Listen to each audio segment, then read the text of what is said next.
The empty room's grand mansion stood tall against the quiet evening sky, its tall windows glowing with golden light. From the outside, it looked alive, decorated with balloons tied to the gates and colorful ribbons dancing with the wind. Anyone passing by would think a grand party was happening inside, but the truth was different. Behind those shining walls, there was silence heavy and cold. Like a shadow that could not be pushed away. In the center of the mansion's largest hall sat Emily. She was a girl of 12, with soft brown hair tied neatly with a ribbon and a pale dress that her father had ordered for her birthday. Around her, a long table stretched endlessly, covered with plates, glasses, and a giant cake topped with 12 candles. But the chairs around the table were empty. Not a single one was filled. Emily's small hands rested on the armrest of her wheelchair.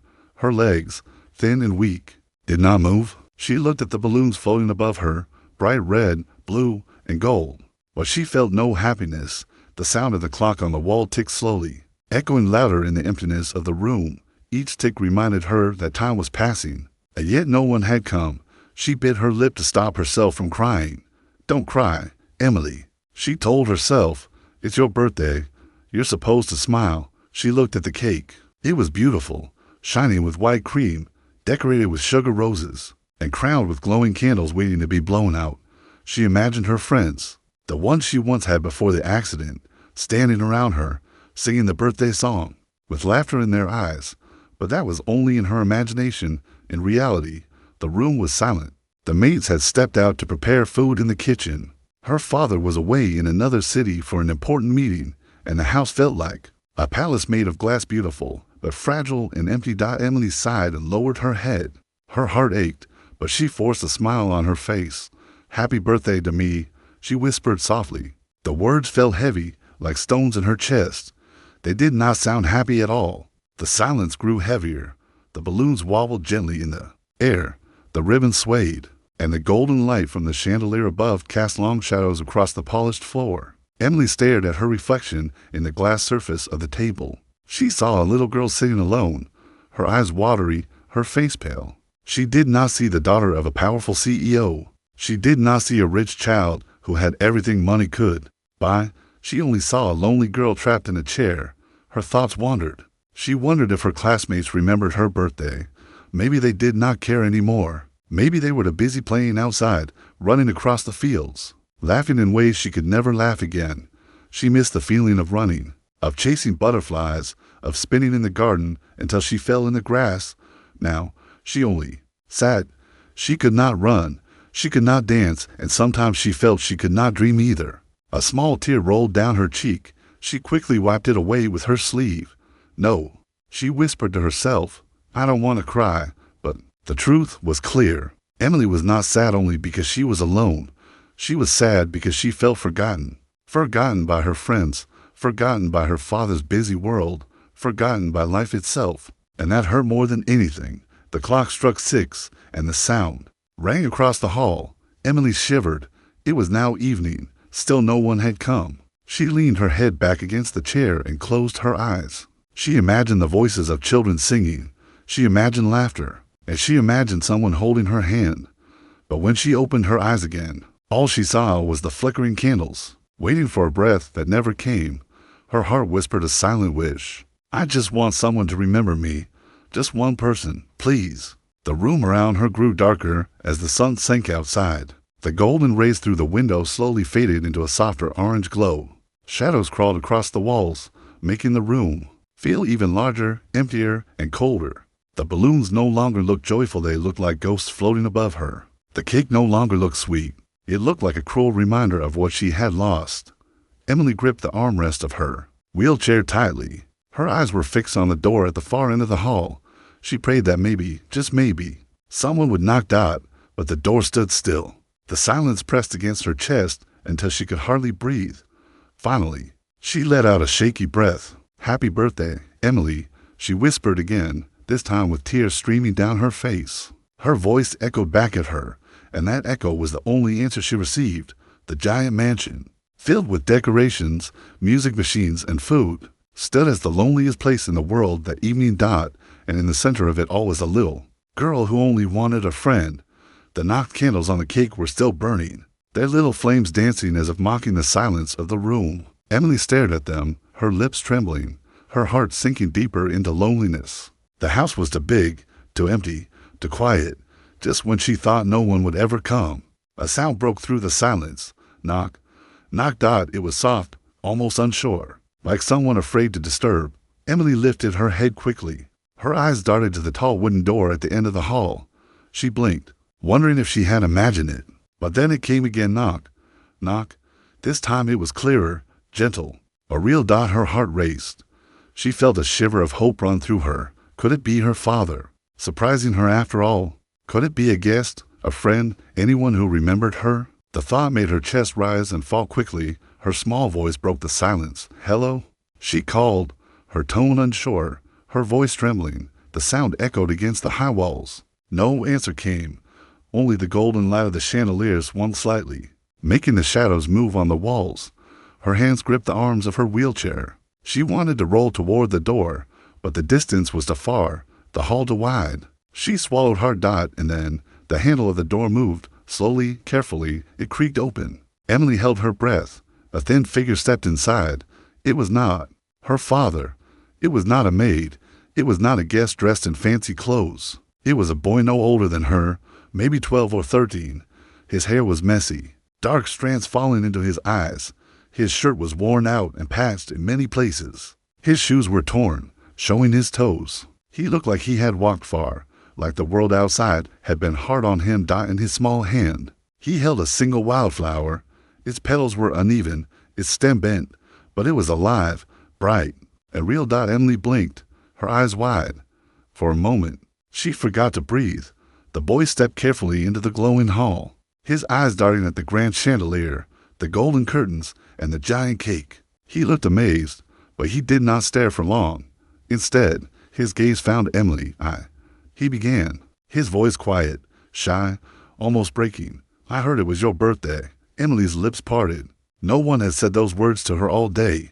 Her throat tightened with emotion. The boy stepped closer. His hands trembled slightly as he lifted the little flower.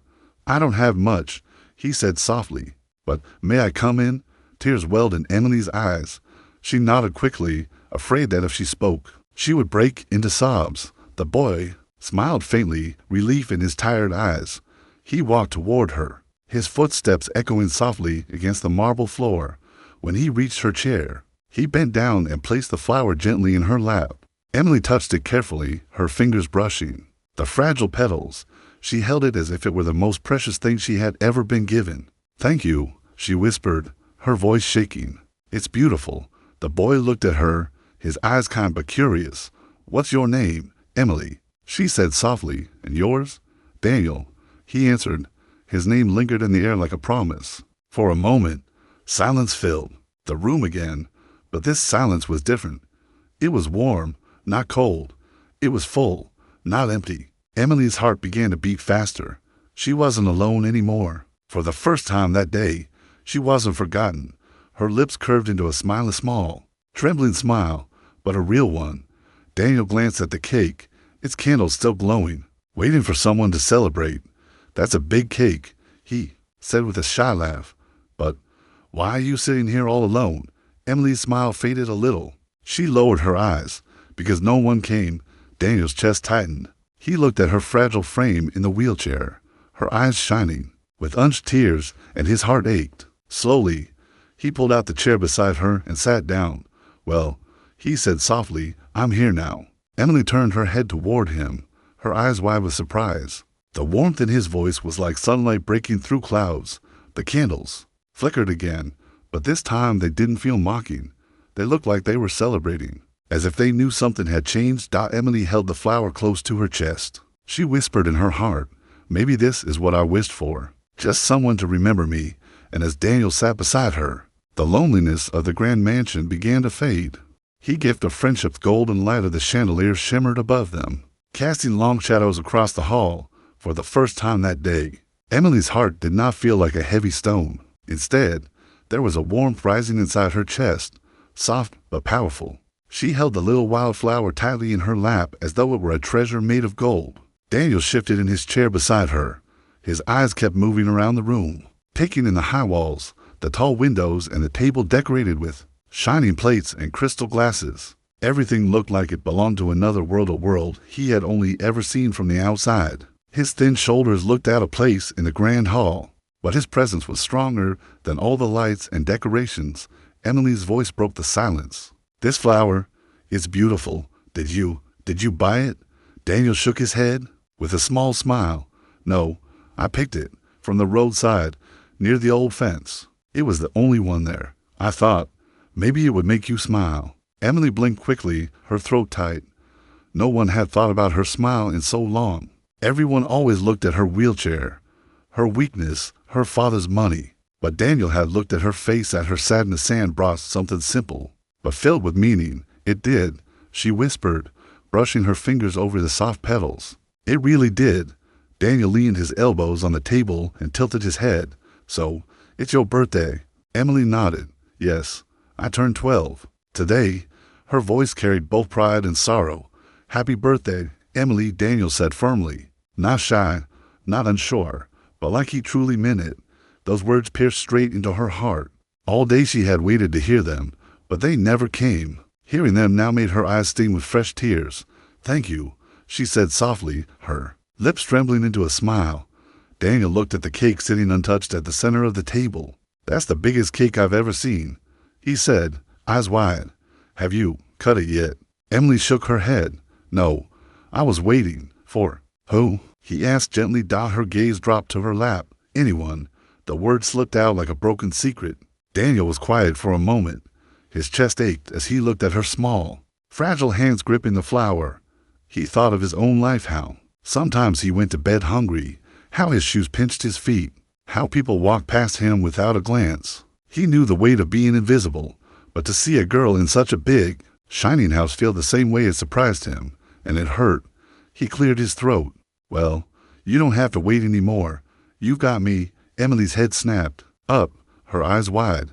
The words sounded simple, but to her, they were like music. She leaned forward slightly, her voice soft but hopeful. Will you stay? Just for a little while." Daniel smiled. "I'll stay as long as you want me to." A small laugh bubbled out of Emily, light and genuine. For the first time in years, her laughter did not sound forced. The sound echoed across the empty hall, making the shadows seem less dark. Daniel grinned, happy to see her smile. He pulled the cake closer and looked around for a knife. "So, how do we do this? Do you want to blow out the candles first?" Emily hesitated. The thought of making a wish scared her. What if it didn't come true? But Daniel's eager face gave her courage. She closed her eyes, took a deep breath, and whispered in her heart, "I wish for a friend who will never leave me." When she opened her eyes, Daniel was watching her. "Ready?" he asked. She nodded, leaned forward, and blew. The flames danced wildly before disappearing into smoke. The room filled with the sweet smell of melted wax. Daniel clapped his hands together. "Now it's official. Happy birthday." Emily, her cheeks turned pink. She felt like the world had changed in that single moment. As Daniel sliced a piece of cake, he laughed nervously. He didn't know how to use the fine silver knives and forks on the table. Instead, he scooped up a piece with his hand, his fingers covered in cream. Emily giggled. "You're not supposed to eat it like that." Daniel shrugged, grinning. "It tastes the same, doesn't it?" He handed her a messy slice on a plate. She took it carefully, and together they ate one with perfect manners, the other laughing at his own clumsy bites. The sweetness of the cake melted in their mouths, but the true sweetness was in the company. They talked as they ate. Daniel told her about the stars he watched from his small rooftop, about the little park where he sometimes sat when he was lonely. Emily told him about the garden she loved but could no longer run through, about the books she read to escape into other worlds.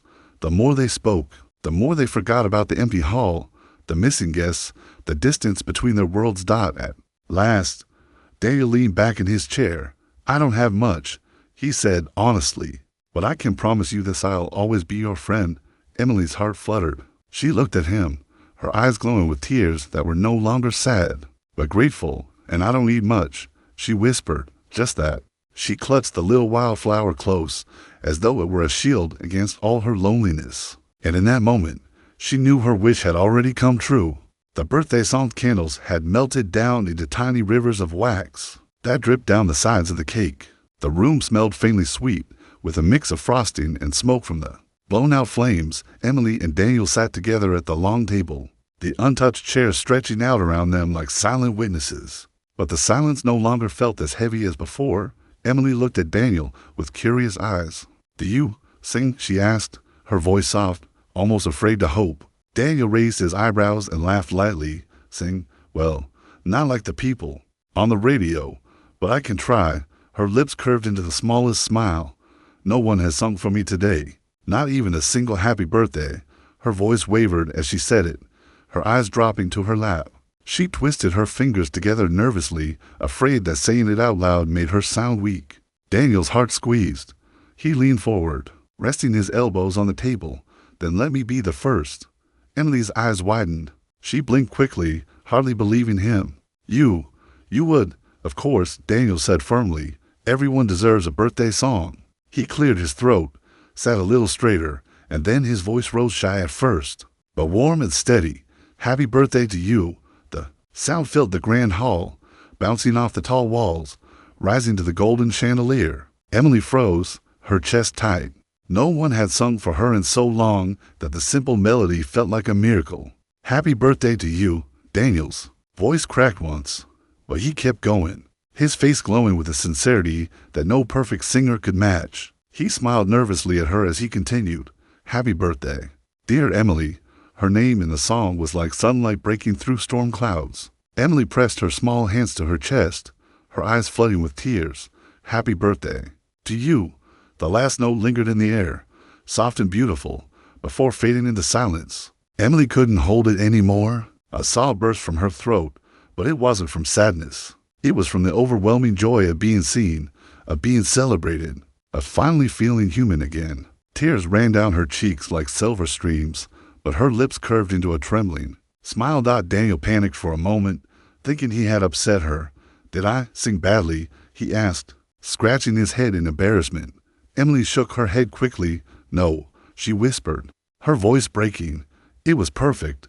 No one has sung that for me in years.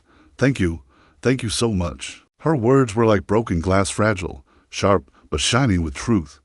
Daniel leaned forward, his own chest heavy with emotion. "Then you'll never have another birthday without a song. I promise you that." Emily lowered her gaze to the melted candles. "When I blew them out, I made a wish," she said quietly. Daniel tilted his head. "What was it?" She hesitated, then gave a small smile. "I can't tell you, or it won't come true." Daniel grinned. "Fair enough, but I think I can guess." He tapped the table lightly. "Maybe you wished for cake every day." Emily laughed a real, bright laugh that filled the room. It was the kind of laugh that made Daniel grin wider just from hearing it. "Not cake," she said softly, her eyes shining. "Something better." The decided silence for a while, but this time it was a golden silence, full of comfort. Emily's cheeks were still wet from tears, but her heart felt lighter than it had in years. She thought of the lonely hours she had spent staring at the ceiling, listening to the echo of her own breath, and now, sitting beside her was a boy who had nothing yet had given her more than anyone else ever had. The mansion around them still glittered with decorations, but for the first time, Emily didn't notice them. The beauty wasn't in the balloons, the ribbons, or the chandelier. It was in Daniel's voice, in his promise, and in the way her heart no longer felt invisible. Daniel broke the silence again, his voice playful. "Do you want to sing too? We can do a duet." Emily giggled, shaking her head. "No, I don't sing, neither do I," Daniel said, smiling. "But I did anyway." She tilted her head thoughtfully. "Maybe next year." "Then it's a deal," he replied, extending his hand. Emily hesitated, then reached out with her small fingers, placing them in his. Her touch was light, almost weightless, but the promise in it was strong. As the night deepened, the two children sat side by side, their hands still joined. The shadows in the hall no longer looked frightening, they looked like dancing shapes, celebrating with them. Outside, the wind whispered softly against the windows, almost as if the world itself was singing along. Emily looked at Daniel once more, her voice quiet but certain. "You gave me the best gift today, better than anything money could buy." Daniel tilted his head, confused. "What gift?" "Your song," she whispered, "and your friendship." Her words settled in the air like a prayer, and Daniel, for the first time in his life, felt rich. Not in money, not in food, not in things, but in something far greater. being needed. That night, the mansion was no longer silent. It held a melody, faint but unforgettable, the memory of a boy's shaky song in a girl's grateful heart. And though the world outside would keep turning, for Emily and Daniel, something had changed forever. The shared Kaki candles were gone, leaving only little curls of smoke that faded into the high ceiling. The wildflowers still rested in Emily's lap, bright against her pale dress. But now, her cheeks were flushed pink, her eyes still wet from tears, and her lips carried the smallest but purest smile.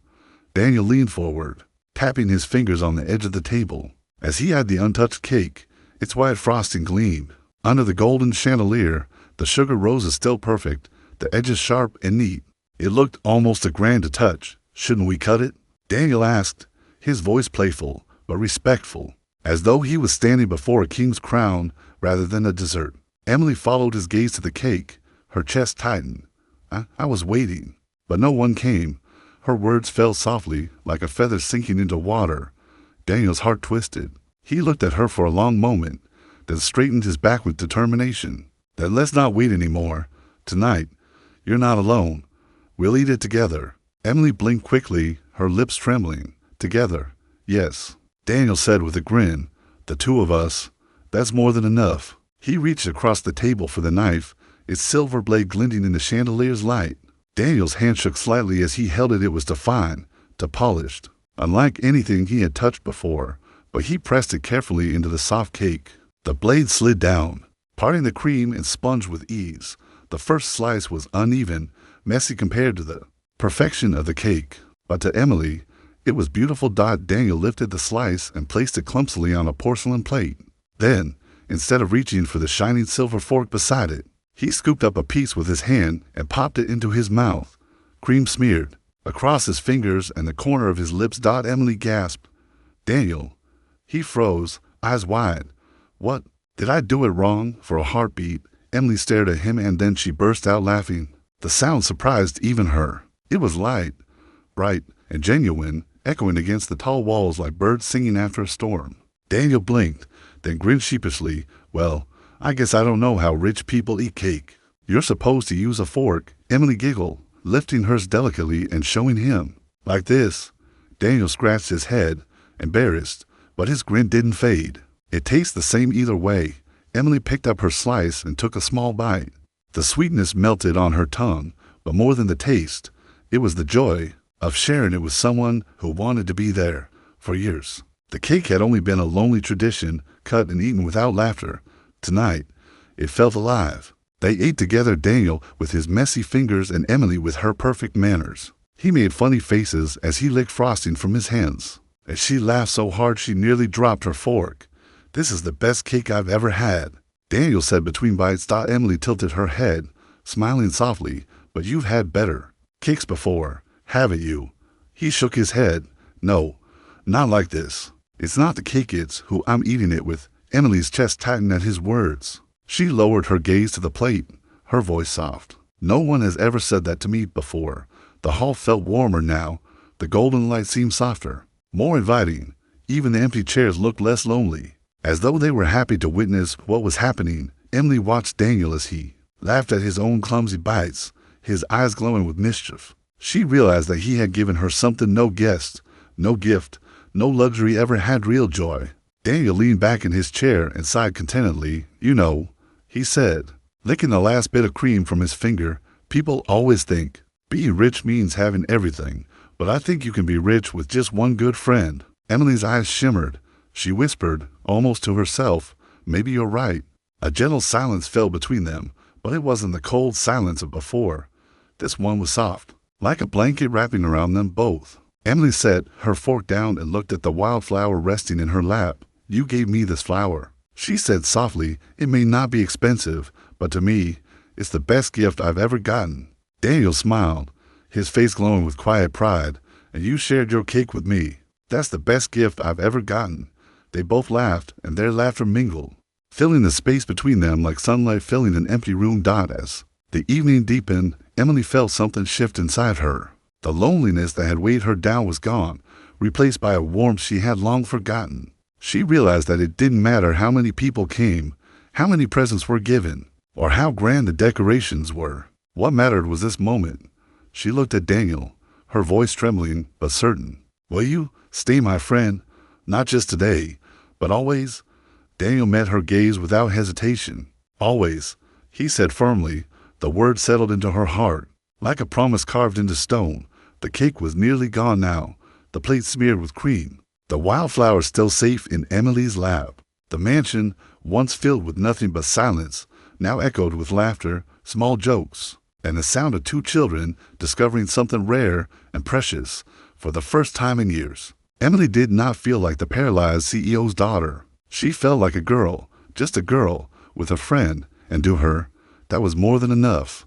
The promised cake was almost gone now, its once perfect shape broken into uneven slices. The frosting smudged across plates. The wildflower still lay safely in Emily's lap, its fragile petals glowing in the warm chandelier light. The grand hall, which had begun the day as an empty palace of silence, was now alive with laughter, crumbs, and a strange but beautiful sense of belonging. But outside, the world was changing. The golden sun had sunk behind the rooftops, painting the sky in deep orange, then purple, and now a velvet blue. Shadows stretched long against the windows, and the wind outside whispered like a lullaby. Daniel looked toward the door, his smile faltering just a little. "It's getting late," he said quietly. Emily's heart clenched. The thought of him leaving made her chest feel hollow again, as if the silence from before was waiting to rush back in the moment he stepped away. She gripped the arms of her wheelchair tightly. Do you have to go?" Her voice was small, fragile, almost breaking. Daniel hesitated. His eyes flicked to her face, to the hope shimmering in her gaze. And for the first time that night, he felt a weight press on his chest. "I should," he admitted softly. "My mother will worry if I don't come home." Emily lowered her head. Her fingers traced the stem of the wildflower as though she could draw courage from its delicate strength. "I understand," she whispered. But her heart screamed, "Please don't leave me alone again." Daniel stood slowly, pushing the chair back, his shoes scuffed against the polished marble floor. He looked awkward and unsure, like someone trying to find the right words, but failing. Emily lifted her eyes, shimmering with tears she tried so hard to hide. "Will you come back?" The question hung in the air like a fragile thread. Daniel froze. For a moment, the room was so quiet he could hear his own heartbeat. Then, slowly, he stepped back toward her. He knelt down so his face was level with hers. He took her hand gently into his rough, callous one. His voice was firm, steady, and full of something deeper than any promise she had ever heard. "Emily, I'll come back. Not just next year, not just for birthdays. I'll come whenever you want me to. I promise you'll never be alone again." Emily gasped softly. The tears she had been holding spilled over, sliding down her cheeks like silver rain. She squeezed his hand as tightly as she could, her voice trembling. "Do you mean it?" Daniel nodded without hesitation. "I've never meant anything more." Her lips curved into a smile, fragile but glowing. "Then that's all I need." The promise filled her heart like fire in the coldest winter. For years, she had felt invisible in her own home, surrounded by riches but starved of love. But now, with Daniel's words, she felt something stronger than gold, hope. They sat like that for a while, hand in hand, the chandelier light washing them in golden warmth. Emily studied Daniel's face, the tired lines of a boy who had lived a hard life, yet carried a kindness greater than any riches. And Daniel studied her, the fragile girl who had once been hidden behind glass walls of loneliness, now shining brighter than the candles on her cake. Finally, Daniel stood again. He gave her hand one last squeeze before letting go. "I'll see you soon, Emily." She nodded, though her heart tugged at him to stay longer. "Soon," she repeated, holding onto the word like a lifeline. He walked slowly toward the tall wooden door, his shadow stretching across the marble floor. Emily watched him, her chest tight, her fingers still clutching the wildflower as if it could keep him near. When he reached the door, he paused. He turned back, his smile soft but full of promise. "Don't forget, next year, we'll sing together." Emily's laughter bubbled up through her tears. "Deal," she whispered. With that, Daniel pushed the door open. The evening wind rushed in, cool and fresh, carrying the scent of night. The faint sound of crickets echoed outside. Daniel stepped through the doorway, and the door closed gently behind him. For a moment, the hall was silent again, but it was not the same silence as before. This silence was warm, full Alive. Emily looked around at the room, the half-eaten cake, the scattered crumbs, the empty plates, the balloon still floating above her. None of it felt empty anymore, because the echo of Daniel's laughter still lingered in the air, and his promise still beat inside her chest. She lifted the wildflower to her lips and kissed its fragile petals. "Thank you," she whispered into the quiet, "for remembering me."